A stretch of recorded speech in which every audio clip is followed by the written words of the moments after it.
¿Qué queremos decir cuando hablamos de normativismo? Aquí hay que distinguir, porque los propios penalistas tenemos una dificultad cuando queremos hablar con otros colegas de otras disciplinas, en particular con los colegas de teoría del derecho o de filosofía del derecho. Tenemos ya un problema de comunicación porque en teoría del derecho, diríamos incluso en filosofía en general, es común hablar de enunciados descriptivos y enunciados normativos. O es común hablar de que una determinada institución se puede abordar desde una perspectiva descriptiva y desde una perspectiva normativa. Es decir, la contraposición es entre lo descriptivo y lo normativo. Lo descriptivo se realiza mediante enunciados asertivos. Esto es, y en principio, es verdad que a veces ahí la descripción y la valoración se pueden entremezclar, pero en principio la idea de la descripción es la utilización de predicados de ser. En cambio, la perspectiva normativa alude al deber ser. Habría, por ir a una institución jurídico-penal concreta, habría un ser del hurto, la regulación del hurto actual en un código penal determinado. Esto sería la perspectiva descriptiva, y la perspectiva normativa diría cómo debe ser regulado. Aquí vendría, por lo tanto, un predicado de deber ser. Evidentemente, cuando nosotros hablamos de normativismo no estamos contraponiendo exactamente una perspectiva descriptiva y una perspectiva normativa, es decir, un ser y un deber ser, sino que lo que estamos haciendo es algo distinto. Es algo distinto que parte de una premisa, que es una premisa en sí misma. Yo creo que esta es la primera premisa del normativismo y es una premisa que comparte el normativismo con el positivismo. Hay que tener en cuenta que, luego lo especificaré, hay una relación entre normativismo y positivismo. Una relación, digamos, crecientemente clara, por lo que luego diré, y que procede considerar también. No quiero decir que el normativismo lleve necesariamente al positivismo, pero que una posibilidad de desarrollo del normativismo es el positivismo, y que creo que en buena medida las concepciones normativistas, o algunas de ellas al menos, desembocan finalmente en la legitimación de un deber ser positivo, es decir, por ser así. Por lo tanto, como digo, esta es una cuestión que no podemos olvidar. ¿Y cuál es esa primera premisa que comparten el normativismo y el positivismo? Es la premisa de lo que se conoce como la falacia naturalista. La falacia naturalista, lo que ellos llaman, yo ahí no comparto la perspectiva, pero bueno, yo les trato de transmitir lo que creo, porque tampoco es que los autores normativistas en derecho penal hayan, digamos, puesto de relieve esta primera premisa de la que ellos, creo, parten, y sin embargo un positivista evidentemente señala esta primera premisa, la premisa de la falacia naturalista. La falacia naturalista consistiría en derivar del ser el deber ser. Entonces un positivista claramente dice, del ser no se deriva ningún deber ser.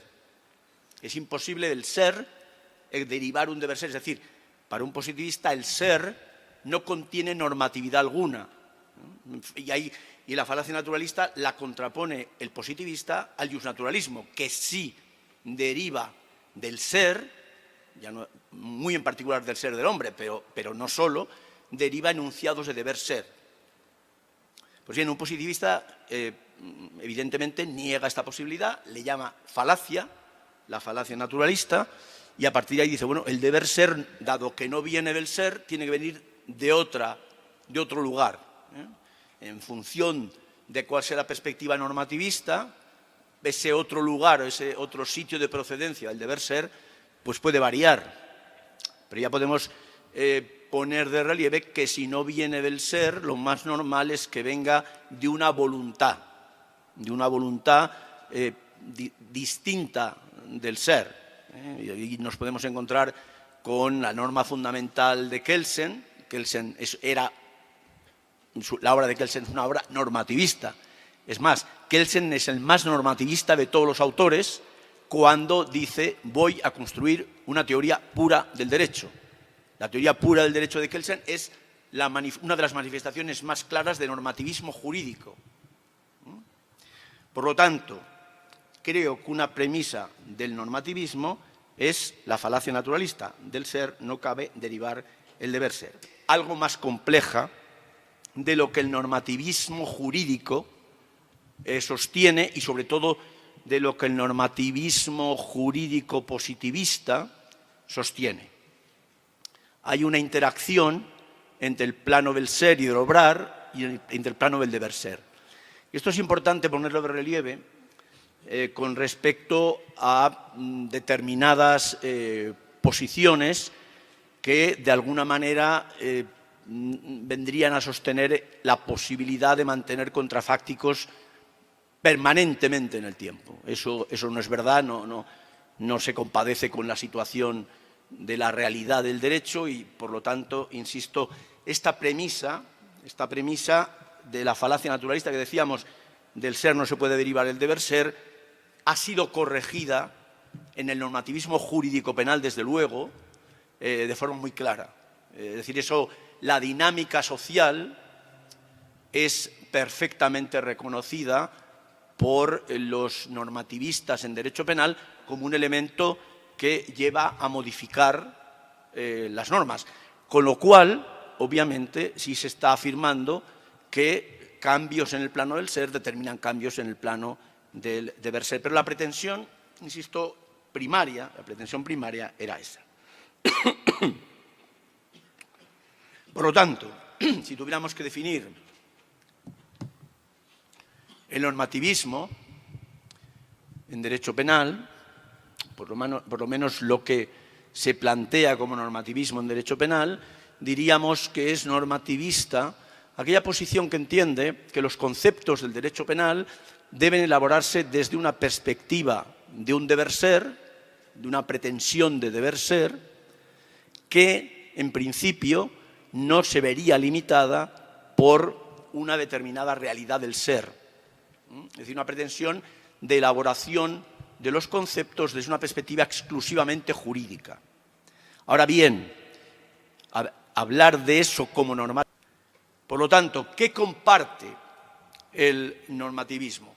Comparte que la teoría del injusto, en definitiva, porque cada vez más se tiende a entrelazar tipicidad y justificación, o atipicidad y justificación, que el injusto es un juicio de valor, y ese juicio de valor tiene mucho que ver con la cultura, tiene mucho que ver con lo que está sucediendo en una determinada sociedad. ¿Vale? Una determinada sociedad puede haber una visión estatalista o menos, y esta es la primera contraposición. ¿Cómo se concibe el tipo objetivo? La denominada teoría de la imputación objetiva, cómo se entiende en Roxin, cómo se entiende en Jacobs, cómo se entiende en Michael Köhler, por ejemplo, pues manifiesta múltiples diferencias. Y luego la teoría de la culpabilidad, que de nuevo es una teoría de la atribución de responsabilidad, es decir, un juicio normativo, pero que efectivamente, desde la perspectiva más estatalista de Jacobs o desde la perspectiva menos estatalista, más, digamos, individualista, constitucionalista de Roxin, o desde la perspectiva kantiana individualista de Michael Köhler, se ven radicalmente distintos. No porque no sean normativismos, sino porque son normativismos cuyo criterio rector, cuya premisa mayor, es una teoría distinta de la relación entre individuo y sociedad. He dicho entre individuo y sociedad, porque en realidad, entre individuo, sociedad y Estado. ¿Por qué digo que en esa relación? Porque ninguna de las teorías normativistas parte, en última instancia, de una antropología fuerte. Es decir, el común de todos los normativismos que en este momento conviven y discuten es su relativismo, todos son relativistas, y ninguno de ellos tiene como punto de partida una opción antropológica fuerte. Ese es su punto en común, esa es su divergencia interna, y por lo tanto es una divergencia interna que hay que ver como una discusión de familia, si se quiere, que más como una discusión de familia que como una discusión entre posiciones abiertamente opuestas. Se coinciden las premisas, ahora bien, esas premisas tienen un sesgo estatalista, individualista o intermedio, como sería el caso de Roxy.